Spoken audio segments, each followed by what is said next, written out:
모두가 다 오미크론으로 인해서 참 이렇게 조마조마하고 힘겨운 시간을 보내고 있는 줄 압니다. 이번에 또 설 연휴 동안에 가족들과 만나려고 이렇게 준비했다가 이 코로나로 인해서 또 만남을 취소하고 집콕해야 되는 상황을 또 겪어야 돼서 참 힘든 가운데 있을 줄 압니다. 참 지독히도 끈질기게 우리를 괴롭히는 이 코로나 바이러스, 매일매일 이게 가장 많은 확진자다, 최고 숫자를 경신했다라는 그런 소식들이 뉴스에서 들려질 때마다 더 이상 낯설지가 않고 더 이상 정말 별나지 않는 그 현실이 되어버린 것이죠. 저는 믿습니다. 그럼에도 불구하고 이 가장 최악의 상황이 반전될 때가 반드시 올 것임을, 바닥을 찍고 다시금 회복될 것임을 저는 믿고 있습니다. 이 사실을 알고 있기 때문에 우리는 소망을 가지고 나아가야 합니다.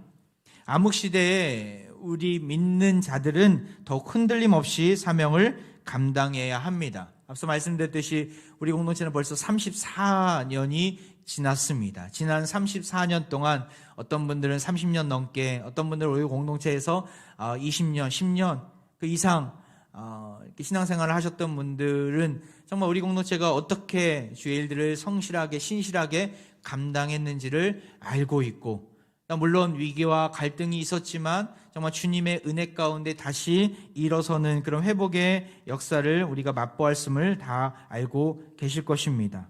비록 아직까지 코로나라는 팬데믹이 앞에 놓여져 있지만, 최악의 상황 가운데 있지만 우리는 반드시 일어날 수 있을 것입니다. 오늘 말씀을 보면서 계속해서 이 다윗이 어떻게 위기 속에서 정말 하나님이 주신 힘을 가지고 일어섰는지를, 어떻게 이스라엘을 제2의 전성기로 이끌어 갔는지를 함께 나누고자 합니다. 다윗은 지금 어떠한 형편입니까? 도망자의 신세였습니다. 사울의 그 위협으로부터, 또한 수없이 많이 겪는 죽음의 위기로부터 그는 도망자의 신세에 전락해 버렸습니다. 22장 1절 말씀을 한번 볼까요? 그러므로 다윗이 그곳을 떠나 아둘람 굴로 도망하매, 그가 도망했다라고 나옵니다. 여기 그러므로라는 단어는 그 앞에 모든 위기들, 죽음의 그 어려움들을 다 대변하는 접속사이기도 합니다. 그러므로 어떤 위기였겠습니까? 다윗은 지금 인생의 가장 밑바닥을 경험하고 있습니다. 쫓기는 인생이고 도망자의 신세인 것이죠. 오늘 본문 그 앞장에 있는 21장을 제가 훌쩍 뛰어넘어서 22장으로 왔는데 21장 10절 말씀을 잠깐 한번 볼까요?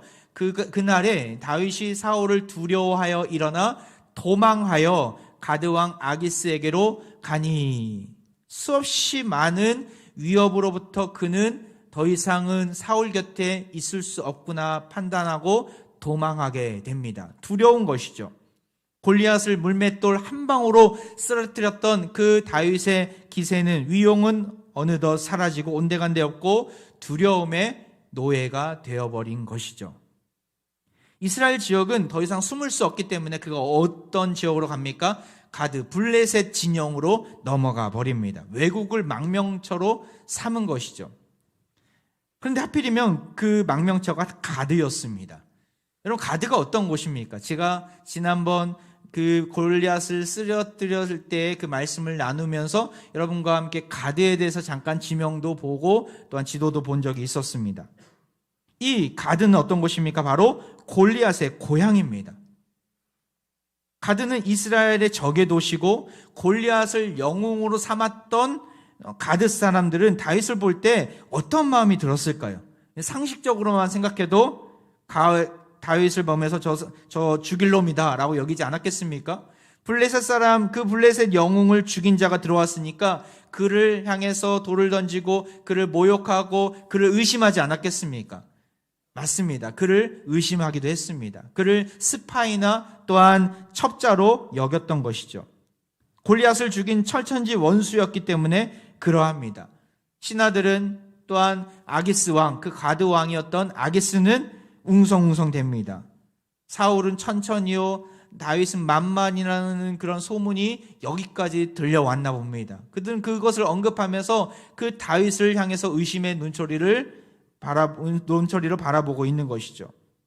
다윗은 그 눈초리를 받으면서 여기서도 살 수 없겠구나, 여기 있다가는 죽겠구나 여기게 됩니다. 두려움이 또 찾아오게 됩니다. 21장 12절입니다. 다윗이 이 말을 그의 마음에 두고 가드왕 아기스를 심히 두려워하여. 앞에서는 사울을 두려워서 아기스에게 살려달라고 갔는데 또 아기스가 그를 향해서 의심의 눈초리를 보내니까 그는 심히 두려워했다라고 나온 것이죠. 결국에는 어떻게 그 자리를 빠져나오게 됩니까? 고대는 그 정신병이라 함은 악신 들린 것으로 터부시되는 병으로 여겨지던 시대였습니다.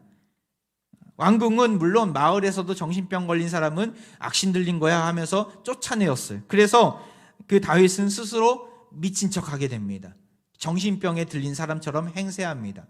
침을 질질 흘리고 미치광이 모습을 연기합니다. 모두가 속아 넘어갈 만큼 기발한 아이디어였고 멋진 연기였습니다.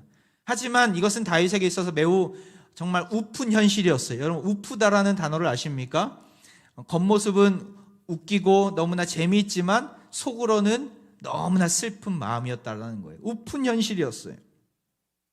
두려움이 가득하여서 이 사람 저 사람에게로 피하지만 그들은 다윗의 피난처가 되어주지 못합니다. 잠언 29장 25절에 보면 이런 말씀이 있어요. 사람을 두려워하면 올무에 걸리게 되거니와 여호와를 의지하는 자는 안전하리라. 사람을 두려워하면 올무에 걸리게 된다. 무슨 말입니까? 올가미에 갇히게 된다는 것이죠. 다윗은 사울을 두려워했어요.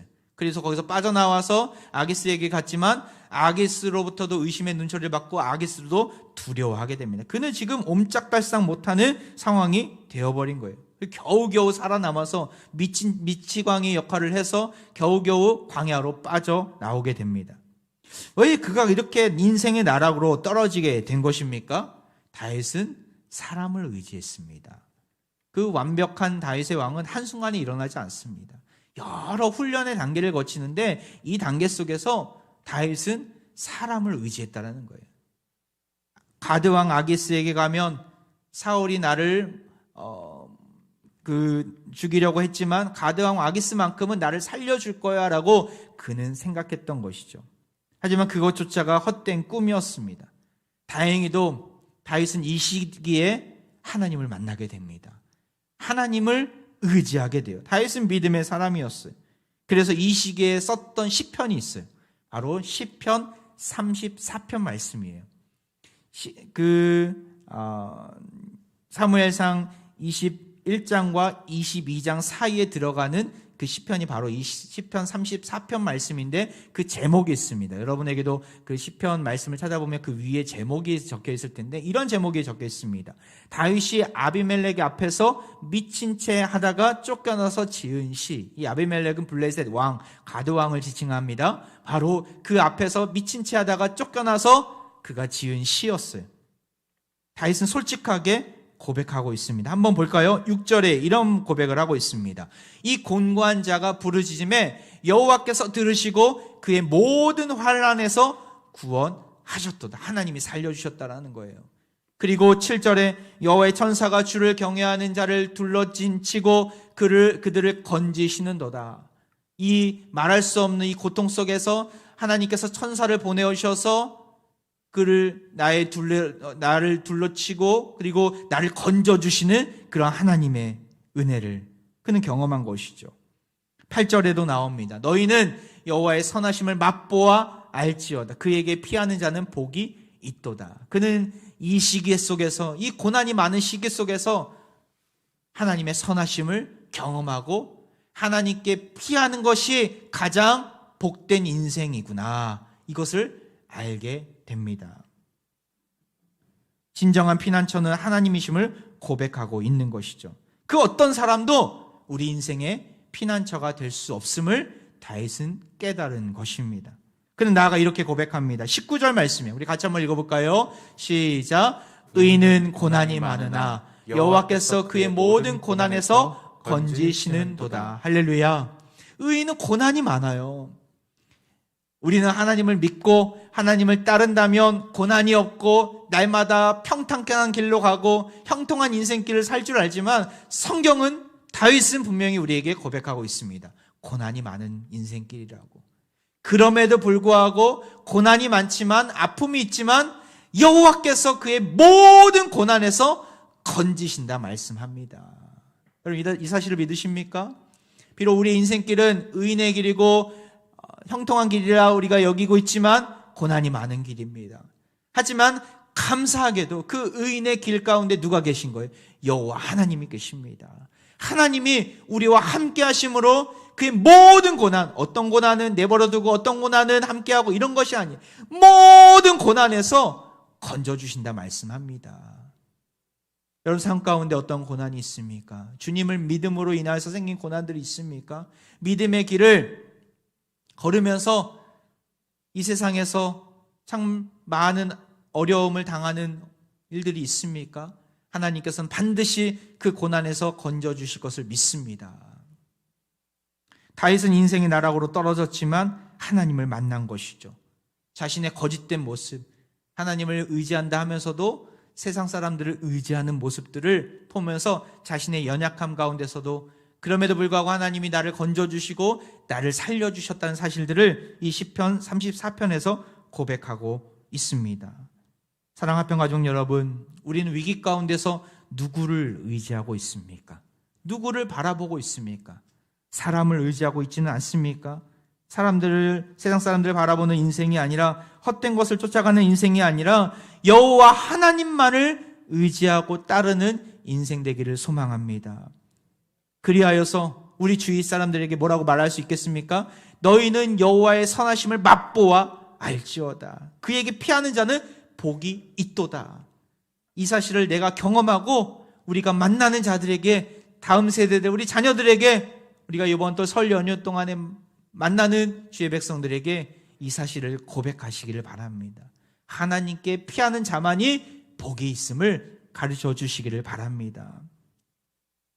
다윗은 선하신 하나님을 의지하며 어디로 들어가게 됩니까? 다시 한번 볼까요? 1절 말씀이에요. 오늘 본문. 그러므로 다윗이 그곳을 떠나 아둘람 굴로 도망하매 그의 형제와 아버지의 온 집이 듣고 그리로 내려가서 그에게 이르렀고, 아둘람 굴로 들어가게 됩니다. 아둘람 굴이 어디입니까? 한번 지도상으로 보면 그 위쪽에 예루살렘이 있고 왕궁에서 뛰쳐나오고 도망 나오게 됩니다. 그리고 가드라는 지역, 블레셋 지역으로 들어가게 됩니다. 하지만 여기서도 그가 모함을 받고 또한 의심을 받고 도망쳐 나오게 됩니다. 그리고 아둘람 동굴, 아둘람 굴 헤렛 숲풀에 있는 그 광야에 있는 동굴로 들어가게 됩니다. 이것은 유다 지파의 영토였어요. 그리고 베들레헴 남서쪽 20km 지점에 있던 위치였어요. 이 굴에 들어가면은 높은 지역이 있었기 때문에 다시 한 페이지를 보면요, 이렇게 앞에 전경이 펼쳐지게 되는데 베들레헴이 보이게 됩니다. 베들레헴이 어떤 곳입니까?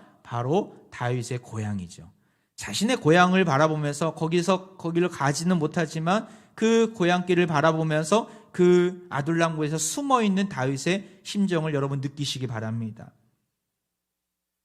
그리고 그곳은 너무나 넓은 곳이었어요. 다음 페이지를 보면 이 안에 구멍, 그 동굴에 큰 그 공간이들이 있었는데 여기 한 400명이나 들어갈 수 있는 곳이 있다고 합니다. 그래서 폭이 넓고 또한 깊이가 아주 깊기 때문에 수없이 많은 또 방들이 있기 때문에 이곳에서 400명이나 거처할 수 있었고 은신할 수 있었던 것이죠. 근데 여기 성경에 나와 있지는 않지만 제가 이것을 영상으로 어떤 여러 자료를 찾아보면서 이 근처에 있는 한 나무가 또 눈에 들어오더라고요. 그 나무는 돌을 품고 자란 나무입니다. 이 나무를 보면서 다윗의 인생길이 이러하지 않았나 생각이 듭니다. 떡하니 큰 바위가 버티고 있어서 뿌리를 내리기가 너무나 어렵고 또한 자라기가 너무나 척박한 땅이지만 다윗은 하나님을 바라보면서 믿음의 뿌리를 내리지 않았습니까? 이 아둘람굴에서 하나님이 주신 비전을 품고 또한 여러 그 믿음의 동지들과 함께 비전을 품고 소명을 가지고 나아가지 않았습니까? 비록 바위가 가득하고 척박한 땅이었지만 결국에는 이것을 뿌리가 내려서 아주 아름드리 나무, 이스라엘 백성들에 있어서 정말 그늘이 되는 아름다운 건강한 나라를 세우지 않았습니까? 이 나라를 보면서 다윗의 인생길이 있지 않았나 생각을 하게 되었습니다. 왜 하필이면 그가 굴로 숨었을까요? 유대인들에게 있어서 굴은 어떠한 의미가 담겨져 있습니까? 굴은 크게 두 가지 의미가 담겨져 있습니다. 먼저는 은신처의 의미가 담겨져 있습니다. 광야 가운데서 지내기는 것은 너무나 어렵습니다. 낮에는 너무나 뜨겁고 밤에는 너무나 춥기 때문에 다행히도 이스라엘 광야 지역에는 석회암으로 구성되어 있는 이 굴들이 많이 있습니다. 이 굴은 적으로부터 피하기 좋은 공간이었고 이스라엘 백성들은 수시로 이 굴에 가서 안식을 취하기도 했습니다. 로마 박해 시대에 우리가 카타콤을 잘 알고 있는데 지하 동굴이지 않습니까? 유대인들의 문화이기도 했어요. 그 무덤과 같은 또한 그 굴에 들어가서 숨었던 것이죠. 그래서 이런 은신처의 의미가 있어요. 또 다른 용도는 앞서 말씀드렸듯이 무덤의 용도가 있습니다. 무덤. 이스라엘 백성들은 사람이 죽었을 때 어떤 화장을 하거나 아니면 매장을 하지는 않았습니다. 우리처럼 무슨 화장을 해서 낙골당에 유골함을 두지도 않았습니다. 이스라엘 백성들은 그 시신을 무덤인 큰 동굴에 보관하게 됩니다. 그래서 거기서 시신이 썩고 또한 뼈만 남게 되면 그 뼈들을 추려서 작은 동굴 또 한 군데에다가 마련해서 그곳에서 쌓아놓게 됩니다. 그곳은 지난 세월 동안 그의 조상들이 죽고 남은 뼈가 있는 곳이죠. 그래서 그 뼈와 뼈들이 섞이게 돼요. 성경을 보면 누가 죽었다라는 표현보다는 자기 열조에게로 자기 조상들에게로 돌아갔다라는 표현들이 많이 나와 있는데 그런 의미가 담겨져 있는 거예요. 뼈와 뼈가 섞이는 거예요. 그래서 이러한 매장 문화가 이러한 문화가 이스라엘 백성들 가운데 있었던 것이죠. 다윗이 이 무덤과 같은 굴에 들어갔다는 의미가 무엇인지 아십니까? 영적인 의미가 담겨져 있어요. 기독교는 빈 무덤의 종교입니다. 빈 무덤, 부활의 종교인 것이죠. 다윗은 지금 새로운 이스라엘을 건국할 준비를 하고 있어요. 다시금 갱신되고 다시금 살아나야 된다는 거예요. 그래서 하나님이 보여주신 그 아둘람 굴에 들어가서 부활을 준비하고 있지 않습니까? 이 아둘람 굴이라는 의미 안에는 죽음에서 부활, 다시금 모든 옛 과거에서 다 죄악을 벗어버리고 전혀 다른 존재로 다시 태어난다라는 의미가 담겨져 있습니다. 결국 다윗은 이 아둘람 굴에서 400명과 함께 이스라엘을 건국할 준비를 하고 그 진짜 왕으로 준비되어 가고 있습니다.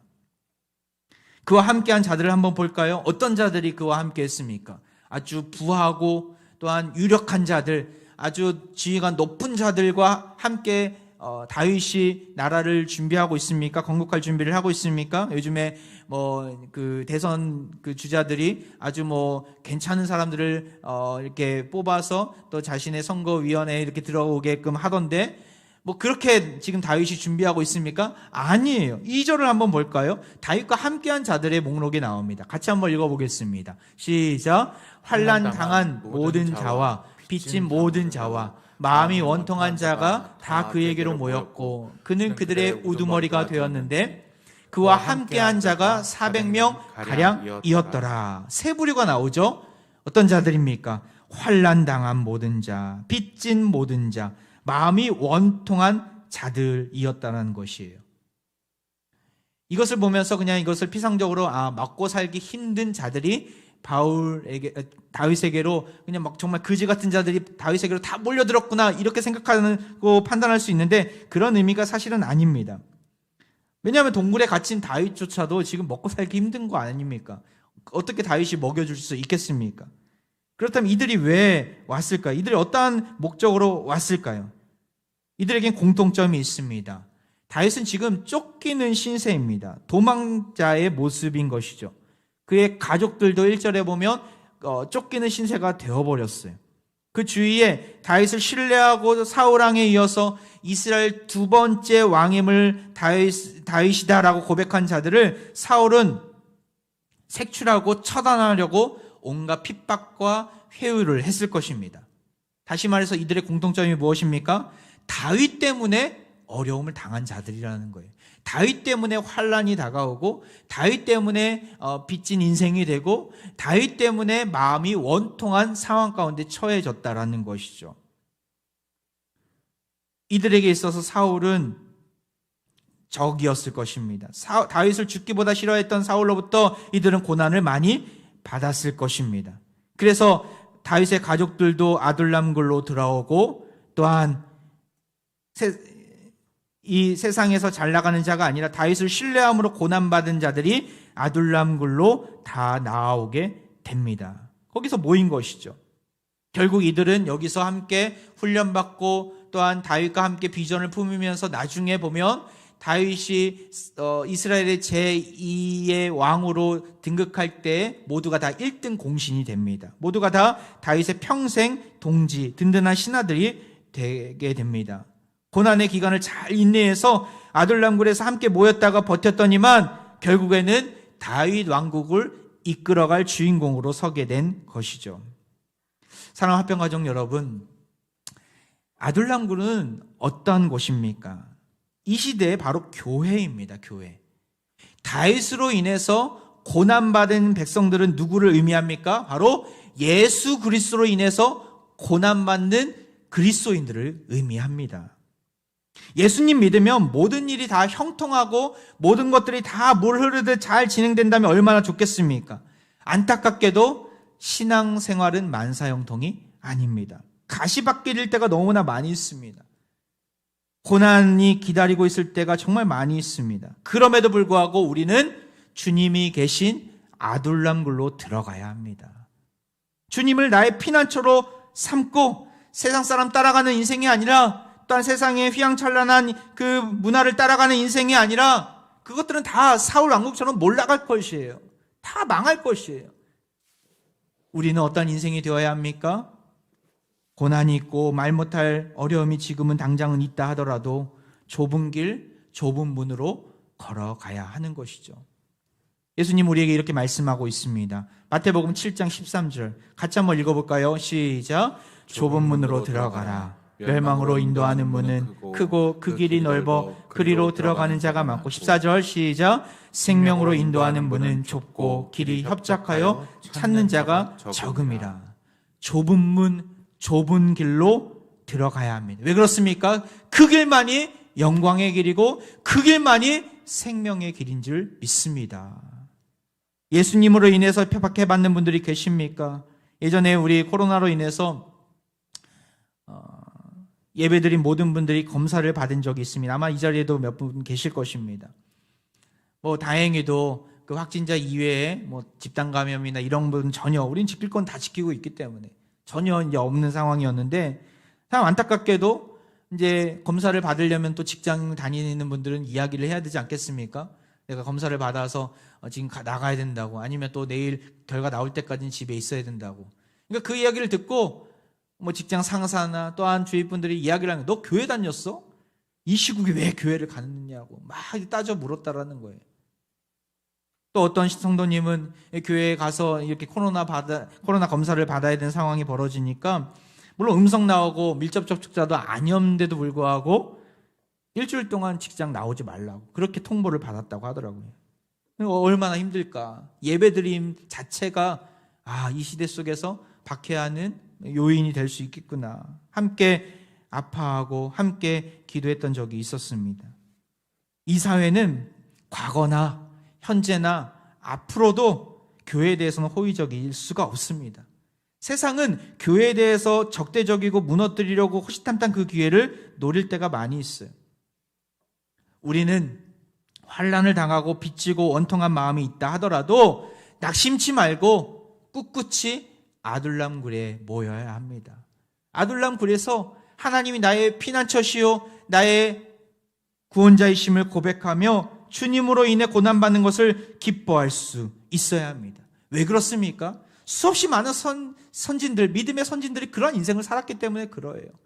모세를 한번 볼까요? 히브리서 11장 24절에 모세의 인생이 나와요. 믿음으로 모세는 장성하여 바로의 공주의 아들이라 칭함받기를 거절하고 아들 왕자의 지위를 내려놨다라는 거예요. 25절에 보면 도리어 하나님의 백성과 함께 고난받기를 잠시 죄악의 낙을 누리는 것보다 더 좋아하고 죄악의 낙을 누리는 것보다 고난받기를, 하나님의 백성과 함께 고난받기를 좋아야 한 이 모세의 모습들. 마지막으로 26절 같이 읽어볼까요? 시작. 그리스도를 위하여 받는 수모를 예굽의 모든 보화보다 더 큰 재물로 여겼으니 이는 상 주심을 바라봄이라. 모세는 어떤 인생을 살았습니까? 예수 그리스도를 인하여 받는 수모를 귀한 것으로 여겼다라는 거예요. 왜 그렇습니까? 상 주심을 바라봄이라. 어떠한 상을 바라봤을까요? 단순히 부귀 영화 또한 1억 천금을 바라봤을까요? 어떠한 왕자의 자리, 파라오의 자리를 바라봤을까요? 아닙니다. 이 상은 하나님이 예비하신 것인데 그에게 베푸신 구원의 복이었죠. 나아가서 그에게 약속하신 가나안이었어요. 가나안은 하나님 나라를 상징합니다. 그는 그 가나안 땅을 바라보면서 가나안 땅 들어가기를 백성들과 함께 그 광야길을 걸으면서 그 가나안 땅을 바라보면서 나아갔더란 거예요. 이스라엘 백성들은 광야길을 걸으면서 수없이 많은 후회와 또한 원망을 하지만 모세는 원망하지 않았습니다. 상 주시는 분을 바라봤기 때문에, 가나안 땅을 바라봤기 때문에.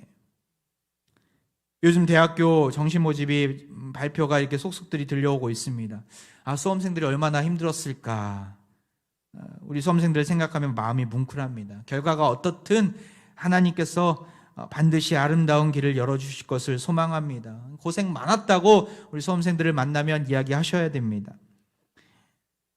그래서 가끔가다 소식이 들려오면, 합격 소식이 들려오면 저도 너무나 기쁘더라고요. 지난 수년 동안 정말 온 힘을 다해서 애썼기 때문에 또한 좋은 결과가 있어서 너무나 감사하다라는 그런 고백을 서로가 할 때가 있습니다. 그들이 그렇게 인고의 시간 또한 책상 앞에 엎드려서 그렇게 공부했던 이유가 무엇입니까? 바로 대학을 바라보면서 또한 목표한 꿈을 바라보면서 나아간 것 아니겠습니까? 주어질 상을 바라보고 나아간 것 아니겠습니까? 사랑하는 화평가족 여러분, 예수 믿는 것으로 고통받고 계십니까? 예수 믿어야 해서 많은 것들을 포기하고 계십니까? 때로는 환난이 다가오고 때로는 원통한 마음이 생기고 때로는 빚져야 되는 상황이 펼쳐질지라도 우리는 낙심하지 말아야 합니다. 주어질 상을 바라보며 담대하게 나아가야 하는 것이죠. 세상으로 인해 심령이 가난하다고 억울해하지 마시고, 복음으로 인해 애통할 일들이 많다고 힘들어하지 마시고, 고난을 잘 참고 견디면 하나님께서 베푸실 그 하나님 나라를, 하나님의 통치하심을 경험하게 될 것입니다. 이것으로 우리는 만족할 수 있어야 하는 것이죠. 아둘람 굴은 다윗으로 인해 고난받는 자들이 모인 곳입니다. 그들은 이 무덤과 같은 곳에서 다시 태어납니다. 마치 무덤에서 예수 그리스도가 부활하셔서 사망 권세를 이기시고 부활하셔서 하나님 나라를 세우신 것처럼 이들 또한 무너져가는 그 사울 왕국을 대신할 다윗 왕국을 건국할 그런 건국 대신들로 서게 됩니다. 그리고 이 400명과 함께 이스라엘 역사상 가장 찬란한 다윗 왕국을 세워나가게 됩니다. 아둘람굴은 이 땅의 교회를 의미합니다. 교회는 우리가 다시 태어나는 처소입니다. 세상으로부터 구별된 거룩한 처소, 이 교회는 하나님 나라를 보여주는 모형입니다. 참 감사하게도 우리 화평공동체는 지난 34년 동안 정 많은 신실한 일꾼들과 함께 이 아름다운 교회를 세워나갔습니다. 우린 여기서 멈출 수 없습니다. 여기서 포기할 수 없습니다. 비록 코로나의 위협이 턱 밑까지 차올랐지만 우리는 결코 멈추거나 포기할 수 없습니다. 제2의 아둘람굴인 교회 안에서 우리는 함께 예배하고 훈련받고 피난처 되시는 주님을 바라보며 나아가야 합니다. 그러할 때 그리스도의 강한 군사로 우리는 세워질 것입니다. 다음 주부터 특별히 본격적으로 시작되는 우리 가정교회 모임들이 있어요. 물론 온라인으로 또한 오프라인으로 정부에서 마련한 방역지축의 방역정책에 준수해서 우리 모이게 될 텐데, 정말 바라옵기는 우리 각 가정교회가 아둘람굴이 되기를 소망합니다. 그곳에서 세상으로 받은 여러 가지 원통한 마음들, 또한 상처난 마음들, 또한 환난들 함께 나누고 같이 기도하고 같이 치유의 역사를 맛보게 되기를 바랍니다. 서로 유무상통하고 우리가 서로 한 가족임을 경험하고 그리스도의 사랑을 경험하고 있다면 우리는 가정교회를 통해서 제2의 아둘람굴을 맛보게 될 것입니다. 참 감사한 것은 그 온라인으로 전환되니까 어떤 가정교회 보니까 거의 100% 참여한다고 신기하다고, 오프라인으로 할 때는 뭐 50%, 60%밖에 참여를 못했는데 온라인으로 가니까 어디에 있든지 다 참여할 수 있어서 너무나 감사하다는 분이 계시더라고요.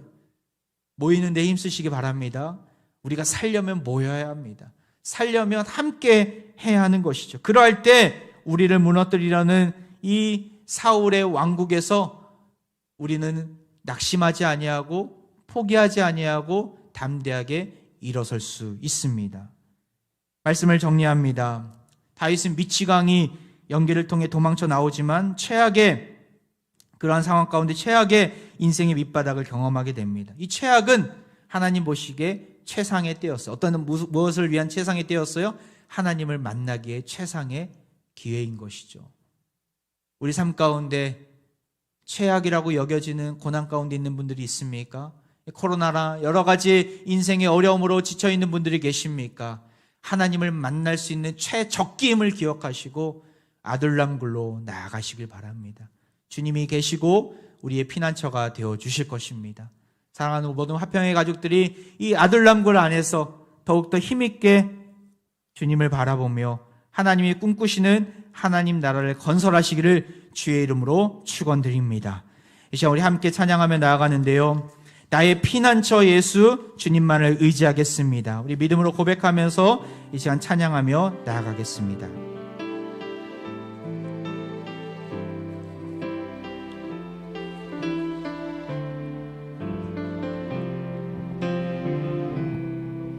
나의 피난처 예수 의지해요.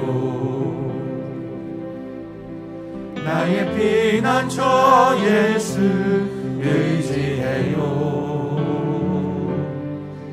나의 가는 길에 거센 바람 몰아쳐와도 나의 피난처 예수 의지해. 나는 영원히 주님 사랑합니다. 나는 영원히 주님 사랑해요. 나는 영원히 주님 사랑해요. 세상 어떤 것도 나의 사랑 끊을 수 없네. 나는 영원히 주님 사랑해. 아버지 나를 사랑하십니다.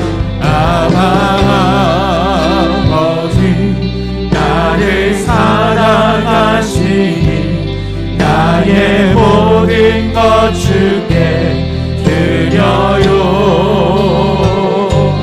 아버지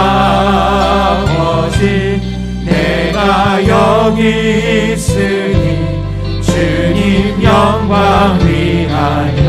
아버지 나를 사랑하십니다. 아버지 나를 사랑하시니 나의 모든 것 주께 드려요. 아버지 내가 주님 교회 위하여 서주세요. 주님 교회 위하여 서주세요. 기도합니다. 우리의 피난처가 되시는 여호와 하나님을 찬양합니다. 오늘 말씀을 통해서 다윗처럼 여호와의 선하심을 맛보아 알게 하시니 감사드립니다.